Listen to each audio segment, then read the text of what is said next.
வணக்கம் மாணவர்களே. வணக்கம் அம்மா. எல்லாரும் எப்படி இருக்கீங்க? நல்லா இருக்கீங்களா? நல்லா இருக்கோம் அம்மா. இன்றைய வகுப்பு உங்க எல்லாருக்கும் ரொம்ப ரொம்ப ஒரு பிடித்தமான வகுப்பாகவும் மேலும் மிகுந்த பயனுள்ள ஒரு வகுப்பாகவும் இருக்க போகுது அப்படின்னு நான் நினைக்கிறேன். இன்றைய வகுப்பை தொடங்கலாமா மாணவர்களே? சொல்லுங்க லோகேஷ். அப்படி என்னங்க இன்னைக்கு சிறப்பா இருக்க போகுது? இன்றைய வகுப்பு சிறப்பா தான் இருக்க போகுது. ஏன்னா பொதுவா நம்ம வகுப்புல என்ன பண்ணுவோம், தமிழ், இங்கிலீஷ், சயின்ஸ், சோசியல் அப்படிதானே படிச்சுட்டு இருப்போம். ஆனா இன்னைக்கு வாழ்வியல் திறனுக்கான கல்வியை நம்ம படிக்க போறோம். அதுதான் இன்றைய வகுப்போட சிறப்பு. மேலும் நம்ம எல்லாரும் சேர்ந்து ஒரு விளையாட்டு விளையாட போறோம். அதை தொடர்ந்து நாம ஒவ்வொருத்தரும் ரொம்ப முக்கியமா நம்ம ஒவ்வொருத்தரும் தெரிஞ்சுக்க வேண்டிய ஒரு சமுதாய பிரச்சனையை பத்தி கலந்துரையாடி நம்முடைய கருத்துக்களை ஒருத்தருக்கு ஒருத்தர் பகிர்ந்துக்க போறோம். சரிங்களா மாணவர்களே? இப்ப எல்லாரும் விளையாட தயாரா இருக்கீங்களா?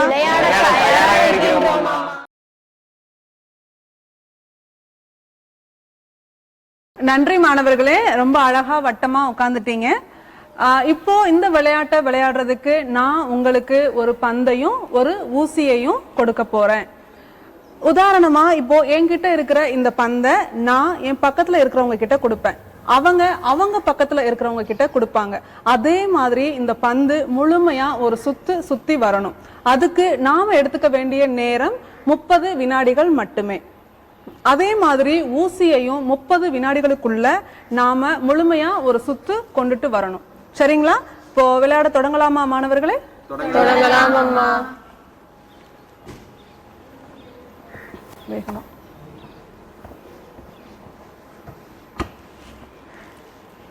இப்போ நான் உங்களுக்கு ஊசியை கொடுக்க போறேன்.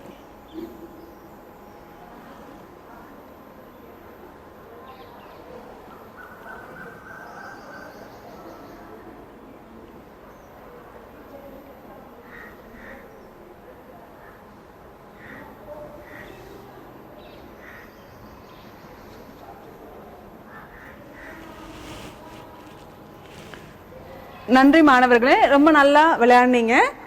இந்த விளையாட்டு உங்க எல்லாருக்கும் பிடிச்சிருந்ததா?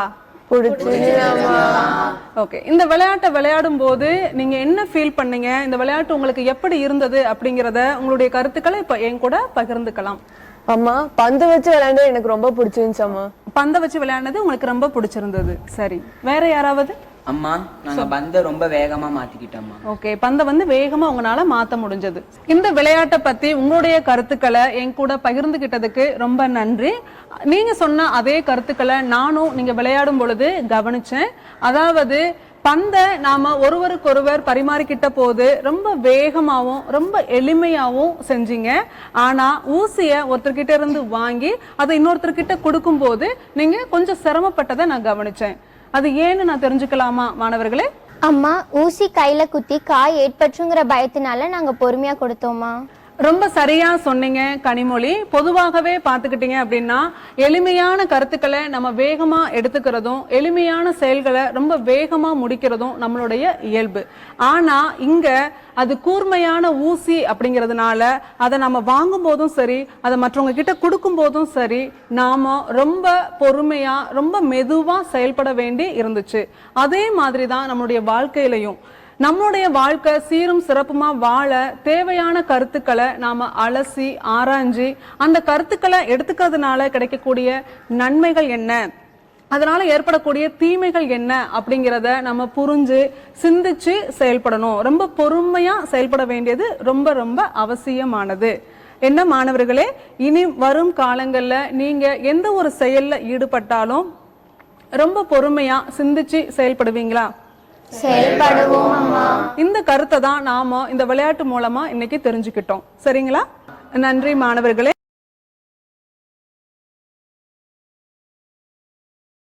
அடுத்ததா நாம எல்லாரும் சேர்ந்து ஒரு ஆக்டிவிட்டி பண்ண போறோம்.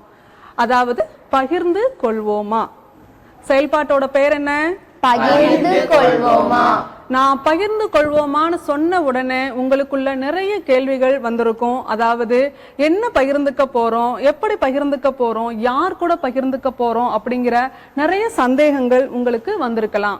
அதை நான் இப்போ உங்களுக்கு தெளிவுபடுத்துறேன். சரிங்களா? இப்போ இங்க இருக்கிற மாணவர்களை நான் 4 குழுக்களா பிரிக்க போறேன் இந்த செயல்பாட்டை செய்யறதுக்கு. ஒவ்வொரு குழுவிலையும் 3 மாணவர்கள் இருக்கலாம். இப்போ நீங்க எல்லாரும் மெதுவா எழுந்து போய் குழுவா உட்காரலாமா? உட்காரலாம் அம்மா. ஓகே, போகலாம். என்ன மாணவர்களே, எல்லாரும் குழுவா உட்கார்ந்துட்டீங்களா? உட்காந்தாச்சுங்க அம்மா. இப்போ நான் இன்னைக்கு என்ன பகிர்ந்துக்க போறோம் அப்படிங்கறத சொல்ல போறேன். இன்னைக்கு சமுதாயத்துல ரொம்ப பரவலா இருக்கக்கூடிய HIV மற்றும் எய்ட்ஸ் பத்தி தான் இன்னைக்கு நாம கலந்துரையாட போறோம். சரிங்களா? இப்போ நீங்க ஒவ்வொருத்தரும் HIV மற்றும் எய்ட்ஸ் பத்தி உங்களுக்கு பொதுவாக இருக்கக்கூடிய சந்தேகங்கள், கேள்விகள், இல்ல உங்களுக்கு எதுக்காவது விளக்கங்கள் தேவைப்பட்டாலோ அதை நீங்க என்ன பண்ணலாம், ஒரு பேப்பர்ல எழுதி முதல்ல உங்க குழு நண்பர்களோட நீங்க விவாதிக்கலாம், கலந்து பேசலாம், உங்களுடைய சந்தேகங்களை நீங்க தீர்த்துக்கலாம். அதுக்கு அப்புறமா நம்ம என்ன பண்ணலாம், பொதுவா நீங்க அங்க பேசின கருத்துக்களை இங்க விவாதிக்கலாம். சரிங்களா? உங்களுக்கான கலந்துரையாடல் நேரம் தொடங்குகிறது. உங்க டிஸ்கஷனை நீங்க ஸ்டார்ட் பண்ணிக்கலாம் உங்க குழு நண்பர்களோட. சரிங்களா மாணவர்களே? மாணவர்களே, உங்க குழு கலந்துரையாடலுக்கான நேரம் இதோட முடிவடையுது. சரிங்களா? நீங்க குழுவா கலந்துரையாடும் போது நான் உங்க பக்கத்துல வந்து அப்படியே பார்த்தேன். ரொம்ப ஆர்வமா நீங்க பங்கேற்று நிறைய விஷயங்களை ஒருத்தருக்கு ஒருத்தர் பரிமாறிக்கிட்டீங்க. ஸோ இந்த குழு கலந்துரையாடல் மூலமா உங்களுடைய சந்தேகங்கள் நிறைய தீர்ந்திருக்கும். சில பேருக்கு உங்களுடைய கேள்விகளுக்கான பதில் கிடைச்சிருக்கும், சிலருக்கு இன்னும் பதில் கிடைக்காம கூட இருக்கலாம். அது மட்டும் இல்லாம இந்த குழு கலந்துரையாடலுக்கு அப்புறமா தான் நிறைய பேருக்கு HIV மற்றும் எய்ட்ஸை பத்தி இன்னும் நிறைய தெரிஞ்சுக்கணும் அப்படிங்கிற ஆர்வம் கூட வந்திருக்கலாம். நான் சொல்றது சரிதானே மாணவர்களே? அப்படியா? சரி, இப்போ நம்ம என்ன பண்ணலாம் அப்படின்னா, உங்களுக்கு இருக்கக்கூடிய கேள்விகளை, சந்தேகங்களை ஒவ்வொருத்தரா கேட்க ஆரம்பிக்கலாம். முதல் கேள்வியை யார் கேட்க போறீங்க, என்ன கேட்க போறீங்க? சொல்லுங்க புவனேஸ்வரன். HIV என்றால் என்ன அப்படின்னு புவனேஸ்வரன் கேக்குறாங்க.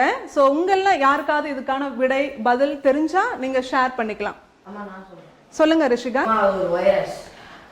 HIV அப்படிங்கிறது ஒரு வைரஸ் அப்படின்னு ரிஷிகாந்த் சொல்றாங்க. இதை எல்லாரும் அக்ரி பண்ணிக்கிறீங்களா, ஒத்துக்கிறீங்களா? அவன் சொல்றது சரிதானா? ரிஷிகாந்த், நீங்க சொன்னது ரொம்ப சரியான பதில் தான். HIV அப்படிங்கிறது ஒரு வைரஸ் கிருமியே. இது ரத்தத்துல இருக்கக்கூடிய நோய் எதிர்ப்பு அணுக்களை நேரடியா தாக்கி அழிக்குது. இதனால என்ன ஆகும் அப்படின்னா, மனித உடம்புல இருக்கக்கூடிய நோய் எதிர்ப்பு சக்தி குறைஞ்சு மனித உடலை பல நோய்கள் தாக்க ஆரம்பிச்சிடும். இதனால சில நேரங்கள்ல உயிரிழப்பு ஏற்படக்கூட வாய்ப்பு இருக்கு அப்படின்னு சொல்றாங்க. சரிங்களா மாணவர்களே? அடுத்த கேள்விக்கு நம்ம போகலாமா? அடுத்த கேள்வி யார் கேட்க போறீங்க, என்ன கேட்க போறீங்க? சொல்லுங்க ஹரிகரன். எய்ட்ஸ் அப்படின்னா என்ன அப்படின்னு ஹரிகரன் கேக்குறாங்க. இதற்கான பதிலும் நான் உங்ககிட்ட இருந்தே எதிர்பார்க்கிறேன். ஏன்னா இப்பதான் கொஞ்ச நேரத்துக்கு முன்னாடி நீங்க குழு கலந்துரையாடல் பண்ணிருக்கீங்க. அதுல இதற்கான பதில் உங்களுக்கு கிடைச்சதா? அப்படி இருந்தது அப்படின்னா இப்போ எங்க கூட நீங்க பகிர்ந்துக்கலாம். யார் சொல்றீங்க? சொல்லுங்க ஸ்வேதா. அம்மா, அது ஒரு கொடிய நோய். சரியா அம்மா? ஸ்வேதா, இது ஒரு கொடிய நோய் அப்படின்னு சொல்றாங்க. ஓரளவு உங்களுடைய பதில் சரியானது தான். HIV தொற்றினுடைய இறுதி நிலையத்தான் நம்ம வந்து எய்ட்ஸ் அப்படின்னு சொல்லுவோம். HIV தொற்று காரணமாக உடம்புல இருக்கக்கூடிய நோய் எதிர்ப்பு சக்தி ஒரு மனிதனுக்கு குறைஞ்சு அப்போ பல நோய் தொற்று அவங்களுக்கு ஏற்பட்டு அவங்க உடம்பை வருத்தக்கூடிய ஒரு நிலையத்தான் நம்ம வந்து எய்ட்ஸ் அப்படின்னு சொல்றோம். சரிங்களா மாணவர்களே? இப்போ இவ்வளவு நேரமா நம்ம HIVனா என்ன, எய்ட்ஸ்னா என்ன அப்படிங்கிறத பார்த்தோம். இப்போ நான் உங்களுக்கு HIV மற்றும் எய்ட்ஸோட தமிழ் மற்றும் ஆங்கில விரிவாக்கங்களை உங்க கூட பகிர்ந்துக்க போறேன். சரிங்களா? HIV அப்படிங்கிறதுல H அப்படிங்கிறது ஹியூமன், I அப்படிங்கிறது இம்யூனோ டெஃபிஷியன்சி, V அப்படிங்கிறது வைரஸ். இது ஆங்கிலத்துல ஹியூமன் இம்யூனோ டெஃபிஷியன்சி வைரஸ்னு சொல்லுவாங்க. இதை தமிழ்ல மனித உடலின் நோய் எதிர்ப்பு சக்தியை குறைக்கின்ற வைரஸ் அப்படின்னு சொல்லுவாங்க. ஓகே, இப்போ நம்ம எய்ட்ஸ் அப்படின்னா என்னன்னு பார்க்கலாம். சரிங்களா? AIDS. A அப்படிங்கிறது அக்யூர்ட், I அப்படிங்கிறது இம்யூனோ, D அப்படிங்கிறது டெஃபிஷியன்சி, S அப்படிங்கிறது சிண்ட்ரோம். அதாவது அக்யூர்ட் இம்யூனோ டெஃபிஷியன்சி சிண்ட்ரோம் அப்படின்னு இது ஆங்கிலத்தில் சொல்லுவாங்க. தமிழ்ல வெளியிலிருந்து பெறப்பட்ட மனித உடலின் நோய் எதிர்ப்பு சக்தியை குறைக்கின்ற பல்வேறு நோய்களின் கூட்டு அறிகுறி அப்படின்னு சொல்லுவாங்க. இந்த தமிழ் விரிவாக்கம் ரொம்ப பெருசா இருந்திருக்கும் நான் நினைக்கிறேன். சரிங்களா? இப்போ இது நான் இப்ப சொன்ன விஷயம் உங்களுக்கு புரிஞ்சதா இல்லையா அப்படின்னு நான் தெரிஞ்சுக்கணும்னு ஆசைப்படுறேன். ஸோ உங்களில் யாராவது ஒருத்தர் ஹெச்ஐவி மற்றும் எய்ட்ஸோட முழு விரிவாக்கத்தை சொல்ல முடியுமா? நான் சொல்றேன் அம்மா. சொல்லுங்க Gayathri. HIV human immunodeficiency virus. சரி. AIDS acquired immunodeficiency syndrome. Very good, super, ரொம்ப சரியா சொன்னீங்க காயத்ரி, நன்றி, பாராட்டுக்கள். என்ன மாணவர்களே, நம்ம அடுத்த கேள்விக்கு போகலாமா?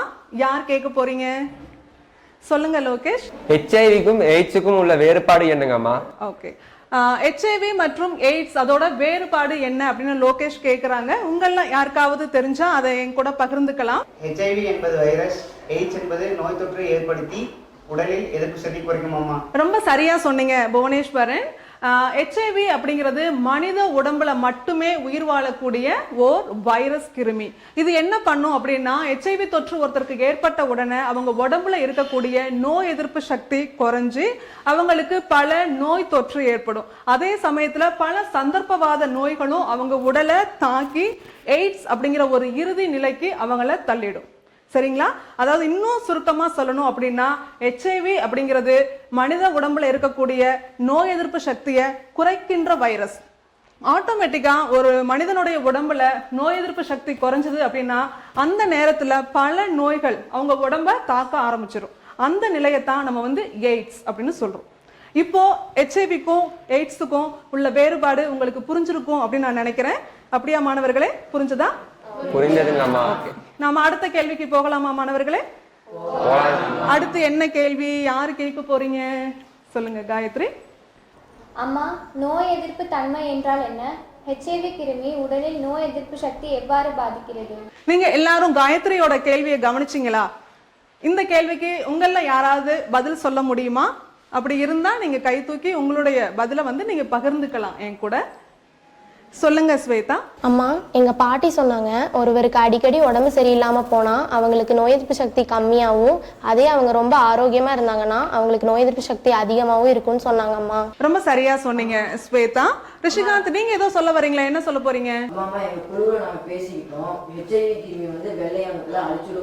சோ இப்போ நம்ம கூட ஸ்வேதா மற்றும் ரிஷிகாந்த் நிறைய விஷயங்களை பகிர்ந்துக்கிட்டாங்க. அது ரெண்டு பேரும் சொன்ன பதில் சரியான பதில் தான். பொதுவா மனிதனுடைய ரத்தத்துல நோய் கிருமிகளை எதிர்க்கக்கூடிய வெள்ளை அணுக்கள் இருக்கும். சரிங்களா? அந்த வெள்ளை அணுக்கள் என்ன பண்ணும் அப்படின்னா, போர் வீரர்களை போல செயல்படும். எப்படி நம்ம நாட்டோட சோல்ஜர்ஸ் நம்மளுடைய பார்டர்ல இருந்துகிட்டு எதிரிகளை உள்ள வரவிடாம தடுக்கிறாங்களோ, அதே மாதிரி ரத்தத்துல இருக்கக்கூடிய வெள்ளை அணுக்கள் நோய் கிருமிகள் எதுவும் நம்ம உடம்புக்குள்ள வராம தடுத்து நம்மளை பாதுகாக்கும். ஆனா இங்க ஹெச்ஐவியோட சிறப்பு என்ன அப்படின்னு பாத்தீங்க அப்படின்னா, இந்த ஹெச்ஐவி தொற்று உள்ள வந்துருச்சு அப்படின்னா அது வெள்ளை அணுக்கள் மாதிரி வேஷம் போட்டுரும். அதனால நம்ம வெள்ளை அணுக்களால அதை கண்டுபிடிக்க முடியாம போயிடும். சோ அது என்ன பண்ணும் அப்படின்னா, வெள்ளை அணுக்களுடைய அது கூட உட்கரு பகுதியோட இணைஞ்சு நம்ம உடம்புல இருக்கக்கூடிய CD4 செல்களை அது முழுமையா அழிச்சு ஹெச்ஐவி வைரஸ் எண்ணிக்கையை அதிகம் பண்ணிடும். சரிங்களா? இப்போ எல்லாருக்கும் புரிஞ்சதை நான் சொன்னது? இதுல சில பல கேள்விகள் கேட்டா உங்களால பதில் சொல்ல முடியுமா? நோய் கிருமிகள் வராம நம்மளை பாதுகாக்கிறது யாரு? சொல்லுங்க ஹரிகரன். வெள்ளை அணுக்கள். வெள்ளை அணுக்கள் நம்ம ரத்தத்துல எப்படி செயல்படுது? சொல்லுங்க. போர் வீரர்கள் போல செயல்படுது. ஓகே. உள்ள நுழைஞ்ச ஹெச்ஐவி வைரஸ் என்ன பண்ணும்? அம்மா, HIV கிருமி வெள்ளை அணுக்களை போல வேஷம் போட்டு உட்கரு பகுதிக்கு போய் CD4 செல்களை அழிச்சு அதோட எண்ணிக்கையை அதிகப்படுத்தும். ரொம்ப சரியா சொன்னீங்க. எல்லா மாணவர்களும் ரொம்ப அழகா பங்கெடுத்து ரொம்ப சிறப்பா உங்களுடைய பதில கொடுத்தீங்க. ரொம்ப நன்றி மாணவர்களே. சோ நம்ம அடுத்த கேள்விக்கு போகலாமா? போகலாம் அம்மா. அம்மா, HIV செயல்பாடு ரொம்ப ஆச்சரியமா இருக்கம்மா. ரொம்ப நன்றி. அடுத்த கேள்விக்கு போகலாமா மாணவர்களே? அடுத்து என்ன கேள்வி, யார் கேட்க போறீங்க? சொல்லுங்க ஹேமா. அம்மா, ஹெச்ஐவி கிருமி பரவும் வழிகள் என்ன, பரவாத வழிகள் என்னென்ன? ஓகே, இப்ப பரவும் வழிகள் என்ன, பரவாத வழிகள் என்னென்ன அப்படின்னு ஹேமா கேக்குறாங்க. உங்கள யாருக்காவது இத பத்தி தெரியுமா? உங்க குழு கலந்துரையாடல்ல இத பத்தி ஏதாவது பேசுனீங்களா? அம்மா, நாங்க காற்றின் மூலமா பரவும் நினைச்சிட்டு இருந்தோம். காற்றின் மூலம் பரவும் அப்படின்னு நீங்க பேசிக்கிட்டீங்களா? ஓகே. இப்ப காயத்ரி காற்றின் மூலமா ஹெச்ஐவி வைரஸ் பரவும் அப்படின்னு சொல்றாங்க. உங்களுக்கு அத பத்தி ஏதாவது கருத்துக்கள் இருக்கா? நானே சொல்றேன். இப்போ நான் உங்களுக்கு HIV பரவும் வழிகள் என்னென்ன, பரவாத வழிகள் என்னென்ன அப்படிங்கறத ரொம்ப தெளிவா சொல்ல போறேன். நீங்க எல்லாரும் என்ன பண்ணலாம், கவனமா கேட்கலாம். HIV பரவும் வழிகள், அதுல முதல் கருத்து அப்படின்னா பாதுகாப்பற்ற உடல் உறவு மற்றும் HIV தொற்று பாதிக்கப்பட்ட நபரிடமிருந்து இரத்தம் பெறுவதால் பரவும். இரண்டாவதா சொல்லணும் அப்படின்னா HIV தொற்று பாதிக்கப்பட்ட கர்ப்பிணி தாயிடம் இருந்து கருவுல இருக்கக்கூடிய குழந்தைக்கு பரவும். கிருமி நீக்கம் செய்யப்படாத ஊசி மற்றும் கூர்மையான பொருட்களை பயன்படுத்தினாலும் HIV பரவும். சுத்திகரிக்கப்படாத ஊசிகளை பயன்படுத்துறது மற்றும் போதை மருந்து பழக்கம் இருக்கிறவங்க தங்களுக்குள்ள ஊசிகளை பகிர்ந்துக்கிறதுனாலையும் இந்த HIV வைரஸ் பரவும். சரிங்களா? இதுவரைக்கும் HIV பரவும் வழிகள் என்னென்ன அப்படிங்கறத நான் சொன்னேன். இப்போ HIV பரவாத வழிகள் என்னென்ன அப்படிங்கறத சொல்ல போறேன். முதல் கருத்தா என்ன சொல்லலாம் அப்படின்னா HIV பாதிக்கப்பட்ட நபர் பயன்படுத்திய கழிப்பறைய நாமும் பயன்படுத்தலாம். அதன் மூலமா பரவுறதுக்கு வாய்ப்பே கிடையாது. அது மட்டும் இல்லாம எய்ட்ஸ் தொற்று இருக்கக்கூடிய நபர் கூட நம்ம உணவுகளை பகிர்ந்துக்க முடியும். அவர் பயன்படுத்திய உடைகளை தொடுறதுனால நமக்கு பரவாது. அது மட்டும் இல்லாம அவருக்கு கை கொடுக்கறதுனாலயோ, அவரை கட்டி பிடிக்கிறதுனாலயோ, அவங்களுக்கு முத்தம் கொடுக்கறதுனாலயோ இது பரவாது. அது மட்டும் இல்லாம கொசு கடிக்கிறதுனால HIV பரவும்னு நிறைய பேர் நினைச்சிட்டு இருக்காங்க. அது மூலமா இது பரவ வாய்ப்பு கிடையாது. சரிங்களா? நான் இவ்வளவு நேரம் சொன்னது உங்க எல்லாருக்கும் புரிஞ்சதா? புரிஞ்சுதுங்கம்மா. எங்க இப்ப ஒவ்வொருத்தரா சொல்லுங்க பார்க்கலாம். HIV பரவும் வழிகள் என்னென்ன அப்படிங்கறத. பாதுகாப்பற்ற உடலுறவு. பாதுகாப்பற்ற உடலுறவு, சரியா சொன்னீங்க காயத்ரி. வேற? HIV பாதிக்கப்பட்ட நபருடைய ரத்தத்தை நம்ம உடல்ல செலுத்தினா பரவும் அம்மா. செலுத்திக்கிறதுனால பரவும். ரொம்ப சரியா சொன்னீங்கம்மா. வேற யாராவது சொல்றீங்களா? அம்மா சொல்லுங்க புவனேஸ்வரன். சுத்திகரிக்கப்படாத ஊசியை பயன்படுத்துவதாலும் பரவுதம்மா. சுத்திகரிக்கப்படாத ஊசியை பயன்படுத்துறதுனால HIV பரவும். ரொம்ப சரியா சொன்னீங்க புவனேஸ்வரன். ஓகே, இப்போ நீங்க HIV பரவாத வழிகள் என்னென்ன அப்படிங்கறத ஒவ்வொருத்தரா உங்களுடைய சொல்ல முடியுமா? சொல்லுங்க. எய்ட்ஸ் நோயாளி ஆடைகளை தொட்டால் நோய் பரவாது. ஓகே, எய்ட்ஸ் பாதிக்கப்பட்ட நபரோட உடைகளை தொடுறதுனால கண்டிப்பா நமக்கு பரவவே பரவாது. சரியா சொன்னீங்க காமினி. அம்மா, HIV தொற்று உள்ள நபருடன் சாப்பாடு பகிர்ந்து கொள்வதால் நோய் பரவாதம்மா. ஓகே, சாப்பாடு ஒருத்தருக்கு ஒருத்தர் பகிர்ந்துக்கிறதுனால, அதாவது எய்ட்ஸ் பாதிக்கப்பட்ட நபர் கூட நம்ம சாப்பாடு பகிர்ந்துக்கிறதுனால HIV பரவாது. சரியா சொன்னீங்க ஹரிகரன். அம்மா, HIV நோய் தொற்று ஏற்பட்டவருடன் கை கொடுப்பதாலேயோ, முத்தம் கொடுப்பதாலேயோ, கட்டி பிடிப்பதாலேயோ, அவருடைய கழிப்பறையை பயன்படுத்துவதாலேயோ நோய் தொற்று ஏற்படாதாம்மா. ரொம்ப சரியா சொன்னீங்க லோகேஷ். ஓகே, இப்போ எல்லாருக்கும் உங்களுக்கு தெளிவா புரிஞ்சிருக்கும் HIV பரவும் வழிகள் என்ன, பரவாத வழிகள் என்னென்ன அப்படிங்கறத பார்த்தோம். இப்போ அடுத்த கேள்விக்கு போகலாமா மாணவர்களே? அடுத்த கேள்வி என்ன, யார் கேட்க போறீங்க? அம்மா, HIV எய்ட்ஸால் பாதிக்கப்பட்டவருக்கு வெளி அடையாளங்கள் மற்றும் அறிகுறிகள் இல்லாமைக்கு காரணம் என்ன? காத்திருக்கும் காலம் என்றால் என்ன அம்மா? கனிமொழி, இப்ப 2 கேள்வி நம்ம கிட்ட கேட்டிருக்காங்க. 2 கேள்வியும் ரொம்ப ரொம்ப முக்கியமான கேள்வி. இதுக்கு உங்க யார்கிட்டயாவது பதில் இருக்கா? எங்களுக்கு தெரியல அம்மா, நீங்களே சொல்லிடுங்க. ஓகே, நானே சொல்லிடுறேன். HIV தொற்று ஒரு நபருக்கு ஏற்பட்டிருக்கு அப்படின்னா சிறிது காலத்துக்கு அப்புறமா தான் அவங்க உடம்புல நோய் எதிர்ப்பு சக்தி குறையவே ஆரம்பிக்கும். இந்த காலகட்டத்துல அவங்க போய் HIV ரத்த பரிசோதனை செய்யும் போது கூட அதுல HIV தொற்று இருக்கிறத நம்மளால கண்டுபிடிக்க முடியாது. ஏன்னா HIV தொற்று அந்த கிருமி உடம்புக்குள்ள நுழைஞ்சதுல இருந்து 6ல இருந்து 12 வாரங்களுக்கு அப்புறமா தான் அதை நம்ம ரத்த பரிசோதனையின் மூலமா கண்டுபிடிக்கவே முடியும். இந்த காலகட்டத்தை தான் நாம மறைநிறை காலம் அப்படின்னு சொல்றோம். இதை இங்கிலீஷ்ல விண்டோ பீரியட் அப்படின்னு சொல்லுவாங்க. சரிங்களா? இந்த காலகட்டத்துல ஒரு நபர் HIV ஆல பாதிக்கப்பட்ட ஒரு நபர் போய் பிளட் டெஸ்ட் எடுத்து, அதாவது ரத்த பரிசோதனை எடுத்து அவருக்கு ரிசல்ட் நெகட்டிவ் அப்படின்னு வந்தா கூட அவர் மூலமா இந்த HIV மற்ற நபர்களுக்கு பரவக்கூடிய வாய்ப்பு அதிகமா இருக்கும். நான் சொன்னது புரிஞ்சதா மாணவர்களே?